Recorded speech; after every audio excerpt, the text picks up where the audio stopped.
বিধিনিষেধে কলকারখানায় যোগ দিতে রাজধানীমুখী ঢল। রোববার দুপুর পর্যন্ত চলবে বাস লঞ্চ। করোনায় আরও 218 মৃত্যু। 1-2 দিনের মধ্যেই মিলতে পারে অ্যাস্ট্রাজেনেকার দ্বিতীয় ডোজ। এক সপ্তাহে 5 গুণ বেড়েছে ডেঙ্গু রোগী। ফের রেকর্ড 196 জন হাসপাতালে ভর্তি। এডিস মশা বেশি ঘায়েল করছে 1 থেকে 5 বছর বয়সীদের। নাক দিয়ে হচ্ছে রক্তপাতও। দেখছিলেন শিরোনাম। প্রবাসী সময়ের সঙ্গে আছে আমি ইমদাদুল হক। কঠোর বিধিনিষেধের মধ্যেই রোববার থেকে পোশাক ও শিল্প কারখানায় যোগ দিতে কর্মস্থলে ফিরছেন মানুষ। পাটুরিয়া, দৌলতদিয়া ও শিমুলিয়া বাংলাবাজার নৌরুটে ঢাকামুখী মানুষের ঢল। স্বাস্থ্যবিধির তোয়াক্কা না করেই কর্মস্থলে ফিরতে মরিয়া হাজার হাজার নারী পুরুষ। সড়কেও বেড়েছে যাত্রীচাপ। পায়ে হেঁটে পিকআপ ও কাভার্ড ভ্যানে করে ছুটছেন গন্তব্যে। এদিকে দিনভর ভোগান্তির পর ঢাকামুখী মানুষের চাপ সামাল দিতে রোববার বেলা 12টা পর্যন্ত যাত্রীবাহী বাস ও লঞ্চ চলাচলের সিদ্ধান্ত নেওয়া হয়েছে। জেলা প্রতিনিধিদের পাঠানো তথ্য ও ছবি নিয়ে রিপোর্ট। পাটুরিয়া দৌলতদিয়া নৌরুটের ফেরিতে ঢাকামুখী মানুষের ঢল। পাটুরিয়া ঘাটে ফেরি ভিড়তেই নামতে ব্যস্ত যাত্রীরা। করোনা সংক্রমণের ঝুঁকি নিয়েই রাজধানীতে ফিরছেন হাজার হাজার নারী, পুরুষ ও শিশু। একই চিত্র শিমুলিয়া বাংলাবাজার নৌরুটেও। যাত্রীতে পূর্ণ প্রতিটি ফেরি। গাদাগাদি করেই পার হচ্ছেন পদ্মা। আমাকে গার্মেন্টস খুলতে লেগে যাচ্ছি আমরা। ভাই আমার চাকরি আছে ভাই, চাকরির কারণে যাইতেছি ভাই। যদি অ্যাটেন্ড করতে না পারি তাহলে হয়তো আমাদের চাকরি থাকবে না। আমাদের এত ভোগান্তারি করতেছে কেন? আগে থেকে কেন সিদ্ধান্ত নেয় নাই? অফিস খুলে দিয়েছে, গাড়ি খুলে নাই। আমরা কিভাবে গাড়িতে না যাবো, কিভাবে পৌঁছাবো, কিভাবে? পাটুরিয়া দৌলতদিয়া নৌরুটে যাত্রী চাপ বেড়ে যাওয়ায় দুটি ফেরি বাড়িয়ে ছোট বড় 8টি ফেরি চলাচল করছে। শিমুলিয়া বাংলাবাজার নৌরুটে চলছে 10টি ফেরি। গার্মেন্টস খোলার কারণে যেহেতু তাদের জীবিকা, এখানে তো তাদের যেতেই হবে, আর যেভাবে হোক তারা সেখানে যাওয়ার চেষ্টা করবে। শিল্প কলকারখানা এবং গার্মেন্ট চালু, যার দরুন মানুষ হুমড়ি খাচ্ছে যাতে কিভাবে তারা ঢাকা পৌঁছবে। এদিকে সড়ক মহাসড়কেও কর্মস্থলে ফেরা যাত্রীদের ভিড় চোখে পড়ার মতো। শনিবার ভোর থেকেই ঢাকা, ময়মনসিংহ ও টাঙ্গাইল মহাসড়কে ছোট ছোট যানবাহনে করে ঢাকায় ফেরেন অসংখ্য পোশাক শ্রমিক। যেহেতু অফিস খোলা তাহলে যাইতে হবে, আমরাও তো কাজ করি। যদি না যাই পরে যদি আবার সাটাই মাটার করে ব্যবস্থা করে দেয়। চালু করলো, আবার বন্ধ করে দিল। এখন আবার কইতেছে যে আবার চলবো। কালকে থেকে খোলা, মানুষজন কেমন ডিউটি করবো?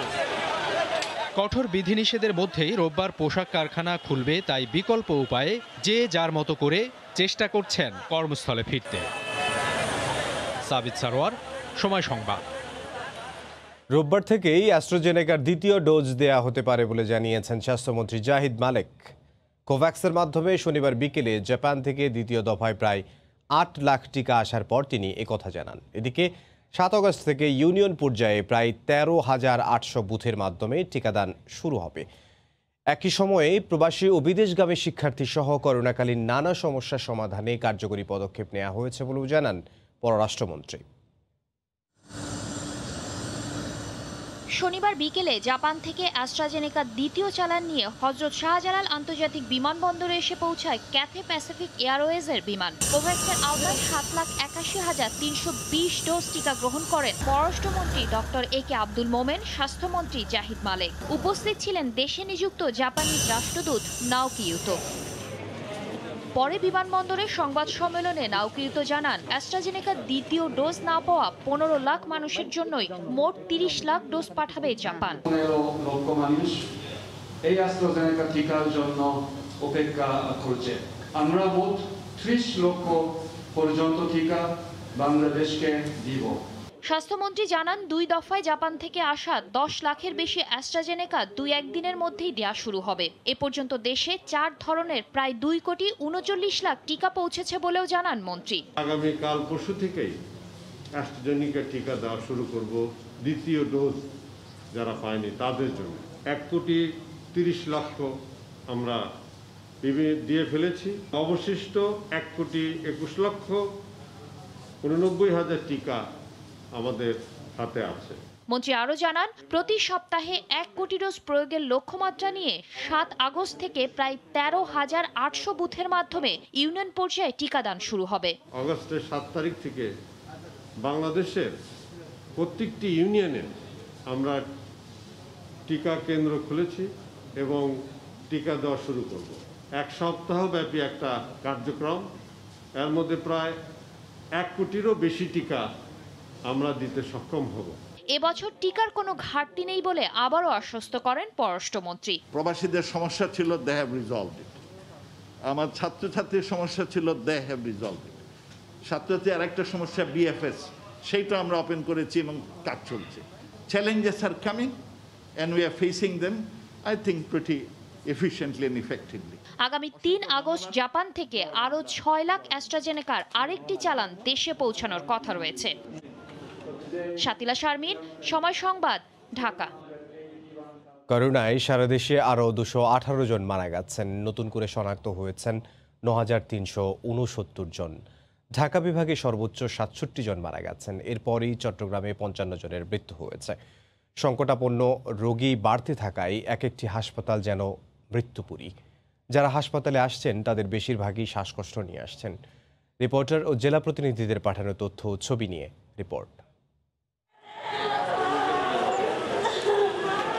আর কতদিন কোভিডের বিরুদ্ধে লড়তে হবে এর কোনো উত্তর নেই কারো কাছেই। শ্বাসকষ্টজনিত রোগীর চাপে হাসপাতালগুলোর ত্রাহি ত্রাহি অবস্থা। অক্সিজেন সিলিন্ডারই এখন বেঁচে থাকার একমাত্র ভরসা। আর শয্যা পাওয়া যেন সোনার হরিণে পরিণত হয়েছে। হাসপাতাল থেকে হাসপাতালে ছুটোছুটি করেও মিলছে না কোনো শয্যা। ফলে বাধ্য হয়ে অ্যাম্বুলেন্সে থেকেই মৃত্যুর হাত থেকে বাঁচার লড়াই করতে হচ্ছে রোগীদের। সংক্রমণ ঠেকানো যাচ্ছে না চট্টগ্রাম বিভাগে। ঢাকার পরেই বিভাগটিতে কোভিডে সবচেয়ে বেশি মৃত্যু হয়েছে। মারা গেছেন 55 জন। আর খুলনা অঞ্চলে একদিনে প্রাণ ঝরেছে 27 জনের। করোনার ব্যাপক বিস্তারে কোনো কুলকিনারাই পাচ্ছে না রাজশাহী অঞ্চল। 24 ঘন্টায় মারা গেছেন 22 জন। বেড ফাঁকা থাকছে না, বরং বেড ভিতরে মেঝেতেও আছে এবং বাহিরেও রোগী। প্রাণঘাতী ভাইরাসের দাপটে মৃত্যুর তালিকা দীর্ঘ হচ্ছে রংপুরেও। একদিনে প্রাণ হারিয়েছেন 16 জন। মৃত্যু তালিকার পাশাপাশি রোগীর মিছিল দীর্ঘ হচ্ছে ময়মনসিংহে। একদিনে 12 জন মারা গেছেন। রাত্রে সংকট হয় সিলিন্ডারের, তাই আর কি নিজেদের রিজার্ভে রাখা লাগে আর কি। করোনায় টালমাটাল বরিশাল। আইসিইউ আর অক্সিজেন সংকটে নগরীর শেরি বাংলা হাসপাতাল। 24 ঘন্টায় বিভাগটিতে মৃত্যু হয়েছে 10 জনের। অনেক দূর থেকে আমি আসছি, অক্সিজেন নাই। সিলেট বিভাগেও হু হু করে বাড়ছে মৃত্যুর সংখ্যা। একদিনে অঞ্চলটিতে 9 জন মারা গেছেন। আমরা হাসপাতাল থেকে যে ওষুধ পাচ্ছি সেই ওষুধে কুলাচ্ছে না। কুমিল্লাতে লাফিয়ে লাফিয়ে বাড়ছে সংক্রমণ ও মৃত্যু হার। একক জেলা হিসেবে একদিনে সর্বোচ্চ মৃত্যু এই জেলায়। মারা গেছেন 17 জন। লাবিব হাসান, সময় সংবাদ। এবার ডেঙ্গু প্রসঙ্গ। গত এক সপ্তাহে 5 গুণ বেড়েছে ডেঙ্গু রোগী ভর্তির সংখ্যা। চলতি মৌসুমে ফের রেকর্ড 196 জন হাসপাতালে ভর্তি হয়েছেন শনিবার, যাদের মধ্যে 194 জনই রাজধানীর। চিকিৎসকরা বলছেন শিশুদের মধ্যে আক্রান্তের হার বেশি। এক্ষেত্রে এডিস মশা বেশি ঘায়েল করছে 1 থেকে 5 বছর বয়সীদের। তোহা খান জানাচ্ছেন বিস্তারিত। বাবার আদর, মায়ের ভালোবাসাতেও থামছে না সুমাইয়ার কান্না। নিষ্পাপ এই প্রাণের তৃতীয় জন্মদিন কেটেছে হাসপাতালের বিছানায়। ডেঙ্গু শনাক্ত হওয়ার পরে অবস্থার অবনতি হতে থাকে সুমাইয়ার। জ্বরের পাশাপাশি রক্ত আসে নাক দিয়েও। অবস্থার কিছুটা উন্নতি হলেও রক্তের প্লাটলেট আশানুরূপ হয়নি এখনো। ছোট্ট এই প্রাণের একটাই চাওয়া, হাসপাতালের বাইরে যাবে। চিকিৎসকরা বলছেন গত এক সপ্তাহে প্রায় 5 গুণ বেড়েছে রোগী ভর্তির সংখ্যা। কঠোর বিধিনিষেধের সময়ে বাসাবাড়িতে থাকায় 1 থেকে 5 বছর বয়সী শিশুরাই আক্রান্ত হচ্ছে বেশি। আক্রান্তের তালিকায় দ্বিতীয় অবস্থানে স্কুল পড়ুয়া বাচ্চারা। কিচ্ছু খাচ্ছে না, এখানে থাকবো না, বাসায় যাব। যার সন্তান সেই একমাত্র বলতে পারবো, তাছাড়া বাইরের লোক কেউ বুঝতে পারবে না। নাক দিয়ে ব্লিডিং হয়েছে, তারপর হচ্ছে প্রেশারটা রাতের সাথে কমে গেছে, চোখ মুখ ফুলে গেছিল, পেটে পানি আসছে। শিশুসহ সব বয়সীদের জ্বর দেখা দিলেই করোনা ও ডেঙ্গু পরীক্ষার পরামর্শ বিশেষজ্ঞদের। এছাড়া বিপদ চিহ্ন দেখা দিলেই হাসপাতাল নেয়ার তাগিদ দিচ্ছেন চিকিৎসকরা। বাসায় যদি আমরা হাইজিনটা মেনটেন না করি, পরিষ্কার পরিচ্ছন্নতাটা বজায় না রাখি, তাহলে কিন্তু ডেঙ্গুর প্রকোপটা দিনে দিনে বাড়তেই থাকবে। প্রচণ্ড পেটে ব্যথা হতে পারে, প্রচণ্ড বমি হতে পারে, মাথা ব্যথা হতে পারে এবং সাথে হচ্ছে প্রস্রাবের পরিমাণ বা ইউরিন আউটপুটটা কমে যেতে পারে। পারে। রোগীর সংখ্যা বৃদ্ধি পাচ্ছে, সেটা যদি ক্রমাগত বাড়তে থাকে তাহলে প্রিভিয়াস যে 2018 সালে একটা ব্রেকআউট হয়েছিল সেটাও কিন্তু ক্রস করতে পারে। এদিকে রাজধানীর উত্তরায় পরিচ্ছন্নতা কার্যক্রমে অংশ নিয়ে মেয়র আতিকুল ইসলাম বলেন, অ্যাপের মাধ্যমে জমে থাকা পানিতে এডিসেল লার্ভার তথ্য দিলে অভিযুক্তদের বিরুদ্ধে ব্যবস্থা নেওয়া হবে। বাড়ির ছবি সহ যদি আমাকে পোস্ট করে দেন, আমরা কিন্তু তখন সেই বাড়িতে গিয়ে আমরা পরিষ্কার করে আসতে পারি বা সেই বাড়ি থেকে আমরা ফাইন করতে পারি। তোহা খান তামিম, সময় সংবাদ, ঢাকা। শুরু হলো শোকাবহ অগাস্ট। এ উপলক্ষে রাজধানীতে মোমবাতি প্রজ্বলন করেছে আওয়ামী লীগের অঙ্গ ও সহযোগী বিভিন্ন সংগঠন। অগাস্টের প্রথম প্রহরে ধানমন্ডি 32 নম্বরে মোমবাতি প্রজ্বলনের মাধ্যমে শ্রদ্ধা জানান স্বেচ্ছাসেবক লীগ, ছাত্রলীগ সহ বিভিন্ন সংগঠনের নেতাকর্মীরা। তারা বঙ্গবন্ধুর স্মৃতি চারণ করে তাঁর আদর্শে দেশ গড়ার প্রত্যয় ব্যক্ত করেন। 15 অগাস্টে বঙ্গবন্ধুকে সপরিবারে হত্যার তীব্র নিন্দা জানান নেতাকর্মীরা। একই সঙ্গে বিদেশে পলাতক খুনিদের দেশে এনে ফাঁসি কার্যকরে সরকার পদক্ষেপ নেয়ার দাবি জানান তারা। এছাড়া করোনাকালে স্বাস্থ্যবিধি মেনে কর্মসূচি সফল করার আহ্বান জানান শ্রদ্ধা জানাতে আসা নেতৃবৃন্দ। এবার 5 অগাস্ট থেকে শোকের মাসের বিভিন্ন কর্মসূচি শুরু হবে। ৭১ যারা মুক্তিযুদ্ধে পরাজিত হয়েছিল তারা এবং তাদের দোসররাই সেই দিন জাতির জনক বঙ্গবন্ধুকে হত্যা করেছে। জাতির পিতার সপরিবারকে যারা হত্যা করেছে তাদের বিরুদ্ধে আমরা প্রতিবাদ করতে এসেছি। আর ইতিমধ্যেই তাদের অনেকের বিচার হয়ে গেছে, আর কিছু বাকি আছে সামান্য কিছু। তাদের অবিলম্বে আমাদের প্রিয়নেত্রী জননেত্রী শেখ হাসিনা তাদেরকে আন্তর্জাতিকভাবে যেখানে যে পালিয়ে আছে তাদেরকে এনে বিচার করবেন। করোনার মধ্যেও দ্রুত গতিতে এগিয়ে যাচ্ছে পদ্মা সেতুর কর্মযজ্ঞ। 110টি রোড স্ল্যাব বসানোর মধ্য দিয়ে জুলাই মাসে রেকর্ড হয়েছে। এ নিয়ে 2831টি রোড স্ল্যাব বসে গেছে। এছাড়া রেলের সুপার স্ট্রাকচার নির্মাণ শেষ পর্যায়ে এখন। আবু সাইদের ক্যামেরায় নাসিরউদ্দিন উজ্জ্বলের তথ্য নিয়ে রিপোর্ট। বাংলাদেশের অগ্রযাত্রার স্মারক পদ্মা সেতুর দ্বার খুলে যাওয়ার দরজায় কড়া নাড়ছে। সেতুর রোড স্ল্যাব বসছে রাত দিন। দেশি বিদেশি কর্মীরা 3 শিফটে ব্যস্ত সময় পার করছেন। একদিনে 6টি স্ল্যাবও বসছে এখন। প্রতিটি স্প্যানে গড়ে বসছে প্রায় 72টি। সেতুর ডিজাইন অনুযায়ী কাঠ থাকার কারণে প্রতিটি স্ল্যাবই ভিন্ন। ভারী যন্ত্র ব্যবহারে প্রায় 22 মিটার দীর্ঘ, 2.10 মিটার চওড়া এবং 84 মেট্রিক টন ওজনের স্ল্যাবগুলো স্থাপনে এখন বেশ পারদর্শী কর্মীরা। স্ল্যাবগুলো দ্রুত স্থাপন করতে পেরে তারাও খুশি। আমাদের দেশে যে একটা পদ্মা সেতু ব্রিজ করে আমাদের খুবই আনন্দিত। সন্তানের কাছে বলতাম যে আমরা পদ্মা সেতুর কাজ করছি, পদ্মা সেতু আমরা করছি। এরকম বিদেশি কোম্পানিগুলোর সাথে কাজ করে অন্যরকম একটা অভিজ্ঞতাও আমরা অর্জন করতে পেরেছি। আর আমাদের পদ্মা সেতুর কাজও অলমোস্ট শেষের দিকে। কঠোর বিধিনিষেধের মধ্যেও পদ্মা সেতুর কাজ পুরোদমে এগিয়ে চলছে বলে জানিয়েছেন প্রকল্প পরিচালক। গ্যাস পাইপলাইন ইনস্টলেশন, প্যারাপেট ওয়াল, ডিভাইডার, এগুলো কাজ বাকি আছে। এগুলো সম্পূর্ণ হলে নির্দিষ্ট সময়ে, আগামী বছরের নির্দিষ্ট সময়ে পদ্মা সেতু নির্মাণ প্রকল্প জনসাধারণের জন্য উন্মুক্ত করে দেওয়া। জুলাই পর্যন্ত আমাদের 87.25% সার্বিক অগ্রগতি হয়েছে। রোডওয়ে স্ল্যাব আশা করছি আগামী মাসে শেষ হয়ে যাবে। তারপরে একটা বড় কাজ বাদ আছে আমাদের, যে প্যারাপেট ওয়াল বা রেলিং যেটাকে বলি, এটা আমাদের 30% অগ্রগতি হয়েছে। এটাকে আমাদের একটু পিছনে আছে, আমরা আশা করছি আগামী মাস থেকে এটা অগ্রগতি আরো বাড়বে। মূল সেতুর অগ্রগতি 94.5%। স্বপ্নের পদ্মা সেতুর সড়ক পথের 2917টি রোড স্ল্যাবের মধ্যে বাকি মাত্র 86টি। চলতি মাসেই এই স্ল্যাব বসানোর পর আগামী সেপ্টেম্বর থেকে পুরো সেতুতে শুরু হবে কার্পেটিং। মুন্সিগঞ্জের মা থেকে নাসিরউদ্দিন উজ্জ্বল, সময় সংবাদ। বঙ্গোপসাগরে নিম্নচাপের প্রভাবে অতিবৃষ্টিতে তলিয়ে গেছে সাতক্ষীরার নিম্নাঞ্চল। এতে পানিবন্দী হয়ে পড়েছে শত শত পরিবার। ভেসে গেছে মাছের ঘের, ফসলি জমি। পানি সরাতে ঘের মালিকদের নির্দেশনা দেওয়ার কথা জানায় জেলা প্রশাসন। মমতাজ আহমেদ বাপির তথ্য ও ছবি নিয়ে রিপোর্ট। সাতক্ষীরা পৌরসভা ও শ্যামনগর, কালীগঞ্জ, আশাশুনি সহ জেলার 7টি উপজেলার বেশিরভাগ এলাকাই এখন পানির নিচে। স্থানীয়দের আশঙ্কা, পানি দ্রুত সরে যাওয়ার ব্যবস্থা না থাকায় দীর্ঘ সময় ধরে ভোগান্তি পোহাতে হবে তাদের। বাচ্চাদের থাকা নিয়ে অসুবিধা আছে, পোকামাকড় আছে, জলে ভাসতেছি, রান্না খাওয়ার খুব অসুবিধা। কি করে চলবো, কি করে বেড়াবো, এখন পথে কাটা পানি। সাতক্ষীরা জেলায় পানি নিষ্কাশনের সুব্যবস্থা করে সরকারের, এই মধ্যে আমরা কামনা করছি। জেলা কৃষি ও মৎস্য বিভাগের তথ্য মতে ১,৭০০ হেক্টর জমির বীজতলা ও ৮৬০ হেক্টর জমির রোয়া ধান এবং পাটের ক্ষেত তলিয়ে গেছে।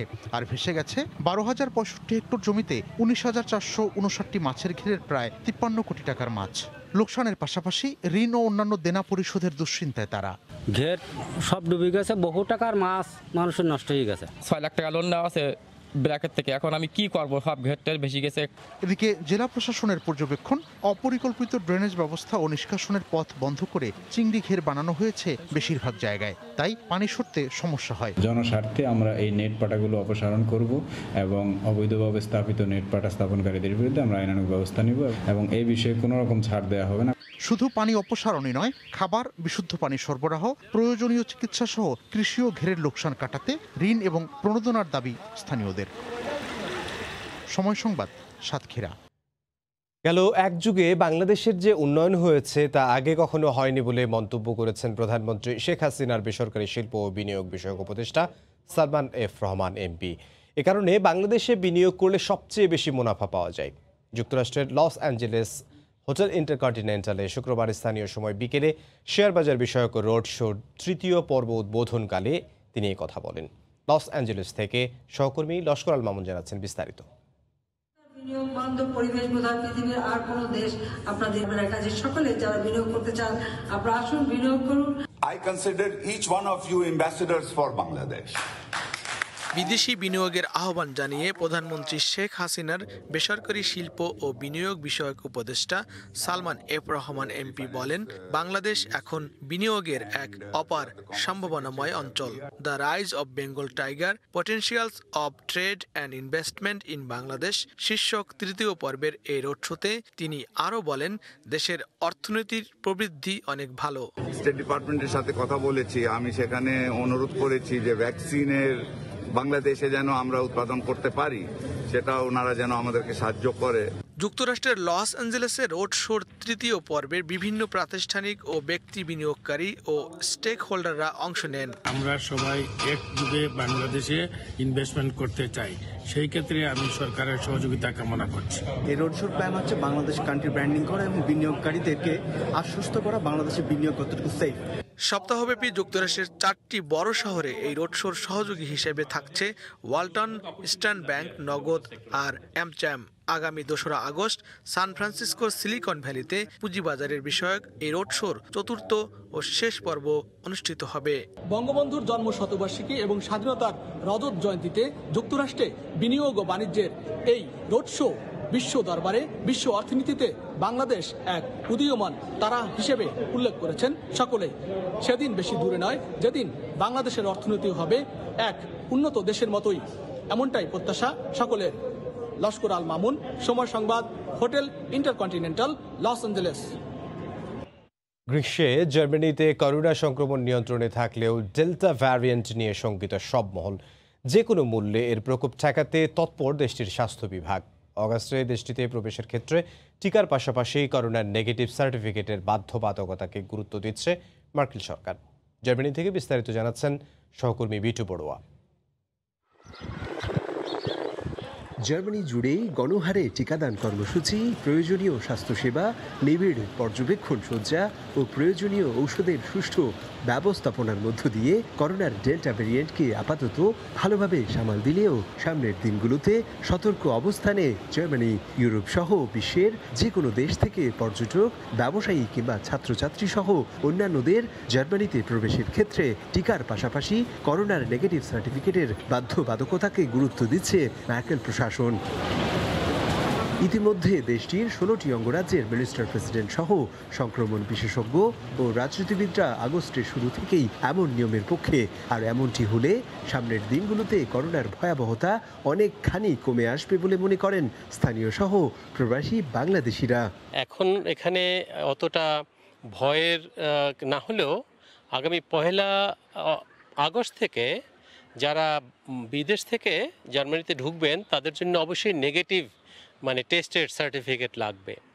তো বাংলাদেশ থেকে যারা আসতে চান একদিকে তো ওই টিকা দুটো নিতেই হবে এবং এর সাথে কিন্তু সার্টিফিকেট এখন মাস্ট। এদিকে দিনকে দিন স্থানীয়দের পাশাপাশি দেশটিতে বসবাসরত প্রবাসীদের মধ্যেও টিকা গ্রহণে আগ্রহ বাড়ছে। প্রায় 8.5 কোটি জনসংখ্যার দেশটিতে প্রথম ডোজ নিয়েছেন 5 কোটির উপরে, আর 2 ডোজ সম্পন্ন করেছেন এমন মানুষের সংখ্যা 4.5 কোটি ছাড়িয়েছে।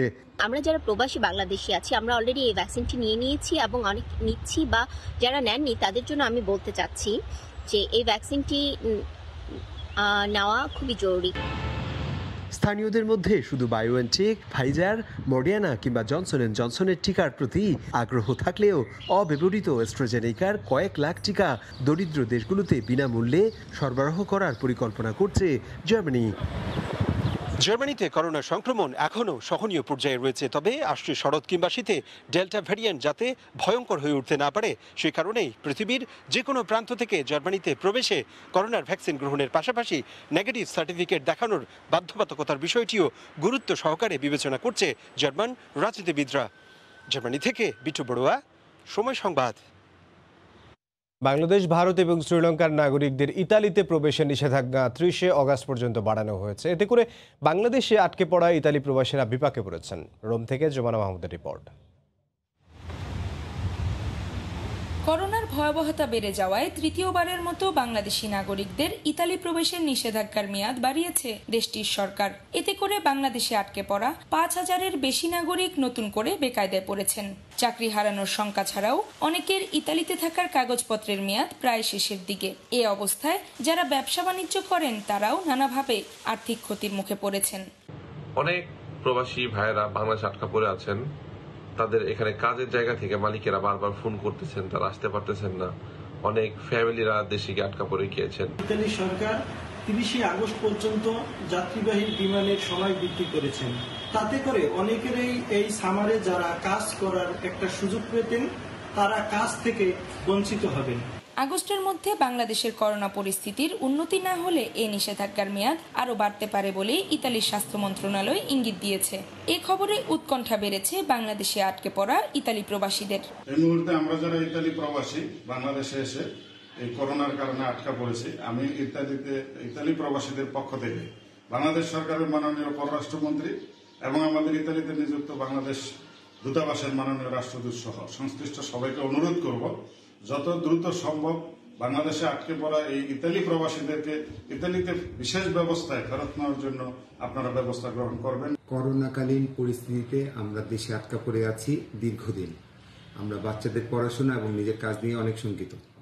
আমাদের যেন অতি দ্রুত ইতালিতে ফেরত নেওয়ার ব্যবস্থা করা হয়, এই জন্য আমরা সরকারের সহযোগিতা কামনা করছি। ইতালিতে করোনার ভ্যাকসিন কার্যক্রম দ্রুত গতিতে এগিয়ে গেলেও নতুন করে আক্রান্তের সংখ্যা বাড়ছে হু হু করে। তবে মৃতের সংখ্যা রয়েছে অনেকটাই নিয়ন্ত্রণে। গত 24 ঘন্টায় দেশটিতে আক্রান্ত হয়েছেন 6,000-এর বেশি নাগরিক, তবে মারা গেছেন 19 জন। জুমানা মাহমুদ, সময় সংবাদ, রোম, ইতালি। ইউরোপের বিভিন্ন দেশের পর এবার সৌদি আরব 1 আগস্ট থেকে ভ্রমণ পিপাসুদের জন্য পর্যটন ভিসা চালুর ঘোষণা দিয়েছে। প্রায় 1.5 বছর পর সৌদি আরব ভ্রমণের জন্য অনলাইন নিবন্ধনের মাধ্যমে পর্যটন ভিসার আবেদন করা যাবে। তবে 2 ডোজ টিকা নেওয়া ও স্বাস্থ্যবিধি মানা সহ 4টি শর্ত মানতে হবে। বিস্তারিত সহকর্মী আরিফুর রহমানের প্রতিবেদনে। মহামারী করোনার কারণে দীর্ঘদিন ধরে বন্ধ থাকা পর্যটন ভিসা আবারও চালু করতে যাচ্ছে সৌদি সরকার। 1 আগস্ট থেকে প্রাতিষ্ঠানিক কোয়ারেন্টাইন ছাড়াই সৌদি আরব ভ্রমণে আবেদন করতে পারবেন ভ্রমণ পিপাসুরা। তবে মানতে হবে কিছু বিধিনিষেধ। শুধু অনুমোদিত করোনা ভ্যাকসিনের ডোজ পূর্ণ করা পর্যটকরাই প্রবেশ করতে পারবেন সৌদি আরবে। এর পাশাপাশি মাস্ক পরা, 72 ঘন্টার মধ্যে করোনা নেগেটিভ সনদ ও নির্দিষ্ট পোর্টালে অনলাইন নিবন্ধন করতে হবে। শুধু তাই নয়, তাওয়াক্কালনা অ্যাপ্লিকেশনের মাধ্যমে তথ্য রেকর্ড করতে হবে, যেটি পর্যটকদের সুবিধার্থে সৌদি আরবে বিভিন্ন স্থানে প্রবেশের ক্ষেত্রে ব্যবহৃত হবে। সৌদি আরবে ভ্রমণকারীদের জন্য এই তাওয়াক্কালনা অ্যাপ্লিকেশনটি আপগ্রেড করা হয়েছে, যা অস্থায়ী দর্শনার্থীদের তাদের পাসপোর্টের বিবরণ সহ নিবন্ধন করতে হবে। অ্যাপটি শপিং মল, সিনেমা, রেস্তোরাঁ এবং বিনোদন স্পট সহ সৌদি আরবের বিভিন্ন সরকারি স্থানে প্রবেশের জন্য প্রয়োজন হবে। পর্যটকদের আনাগোনা বাড়লে ক্ষতি পুষিয়ে ওঠার বিষয়ে আশাবাদী পর্যটন ব্যবসার সাথে জড়িত প্রবাসী বাংলাদেশিরা। মক্কা ও মদিনা একটা রিলিজিয়াস সিটি হওয়ার কারণে এই মক্কা মদিনাতে পর্যটকদের আনাগোনা সবচেয়ে বেশি থাকে। তো সেই হিসাবে আমরা আশা করছি যে আগামী 1 তারিখে যে ভিসা খুলে দেওয়া হচ্ছে পর্যটক ভিসা, তাতে বাংলাদেশিরাই সবচেয়ে বেশি উপকৃত হবে। সৌদিতে ভ্রমণের শর্ত অনুযায়ী পর্যটকদের সৌদি আরবের অনুমোদিত ফাইজার, অ্যাস্ট্রাজেনেকা বা মডার্নার যে কোনো একটি ভ্যাকসিনের 2টি ডোজ পেয়েছেন অথবা জনসন অ্যান্ড জনসনের 1 ডোজ পেয়েছেন শুধু তারাই দেশটিতে ভ্রমণে যেতে পারবেন। আরিফুর রহমান, সময় সংবাদ, সৌদি আরব। আয়ারল্যান্ডের সবচেয়ে বড় বন্যপ্রাণীদের পার্ক ফোটা বন্যপ্রাণী পার্ক। পার্কটিতে বিলুপ্ত অনেক প্রাণী সহ রয়েছে নানা ধরনের সংকটাপন্ন ও বিলুপ্ত প্রায় অসংখ্য প্রাণী। আয়ারল্যান্ড থেকে সে খবর জানাচ্ছেন সহকর্মী সৈয়দ জুয়েল। 1800 শতাব্দীতে 70 একর ওপার কর্ক কাউন্টির ফোটার এই জায়গাটিতে বসবাসের জন্য বাড়ি নির্মাণ করেছিলেন স্মিথবারি পরিবার। 1975 সালে কর্কের ইউনিভার্সিটি কলেজের কাছে এই এস্টেটটি বিক্রির আগ পর্যন্ত এর মালিক ছিলেন স্মিথবারি পরিবারের সদস্যরাই। পরবর্তীতে আইরিশ হেরিটেজ ট্রাস্টের দ্বারাই পরিচালিত হয়ে আসছে আয়ারল্যান্ডের সর্ববৃহৎ এই বন্যপ্রাণী পার্কটি। এ পার্কটির বিশেষত্ব হলো বনের পরিবেশে আদলে তৈরি করে প্রতিটি প্রাণীকেই এখানে অনেক যত্নে রাখা হয়। গন্ডার, বাঘ, চিতা, জেব্রা, শিল, কালো বানর ছাড়াও বিলুপ্ত অনেক প্রাণীর দেখা মিলবে এই পার্কটিতে। পেঙ্গুইনদের রাজস্বিক হেঁটে চলা ও সাঁতার দেখার রেশ কাটতে না কাটতেই জিরাফের দল বেঁধে ঘুরে বেড়ানো দেখে বিমোহিত হবেন দর্শনার্থীরা। এর পাশাপাশি ময়ূরের পেখম মেলা ও নৃত্য বিমোহিত করবে সবাইকে। লকডাউন শিথিল থাকায় অনেকদিন পর এই বন্যপ্রাণী পার্কে ঘুরতে এসে স্বস্তির কথা জানালেন প্রবাসী বাংলাদেশিরা। লকডাউনের পর এই ফার্স্ট এই পার্কে আসলাম, তো খুব এনজয় করতেছি। আমরা প্রবাসীরা সুযোগ পেলেই ছুটির দিনে চলে আসি এখানে ঘুরতে, এবং যাদের ছোট ছোট বাচ্চা আছে তাদেরকে নিয়ে আসে, কারণ বাচ্চারা এই জায়গাটা খুবই পছন্দ করে। 1983 সাল থেকে জনসাধারণের জন্য উন্মুক্ত করে দেওয়া হয় বর্তমান 100 একরের ফোটার এই বন্যপ্রাণী পার্কটি। বিশ্ব থেকে বিলুপ্ত হওয়া নানা প্রজাতির বন্যপ্রাণী রয়েছে আয়ারল্যান্ডের এই সর্ববৃহৎ এই বন্যপ্রাণী পার্কটিতে। এখানে যারা ভ্রমণে আসেন তারা সেই অতীতের সেই বন্যপ্রাণীগুলো দেখে হারিয়ে যান শত শত বছর পিছনে। আয়ারল্যান্ডের সর্ববৃহৎ বন্যপ্রাণী পার্ক থেকে সৈয়দ জুয়েল, সময় সংবাদ। এ পর্যায়ে শীর্ষ সংবাদগুলো জানিয়ে দিচ্ছে আরও একবার। বিধিনিষেধেও কলকারখানায় যোগ দিতে রাজধানীমুখী ঢল। রোববার দুপুর পর্যন্ত চলবে বাস লঞ্চ। করোনায় আরও 218 মৃত্যু। 1-2 দিনের মধ্যেই মিলতে পারে অ্যাস্ট্রাজেনেকার দ্বিতীয় ডোজ। এক সপ্তাহে 5 গুণ বেড়েছে ডেঙ্গু রোগী। ফের রেকর্ড, 196 জন হাসপাতালে ভর্তি। এডিস মশা বেশি ঘায়েল করছে 1 থেকে 5 বছর বয়সীদের। নাক দিয়ে হচ্ছে রক্তপাতও। এই ছিল প্রবাসের সময়। সঙ্গে থাকুন সময়।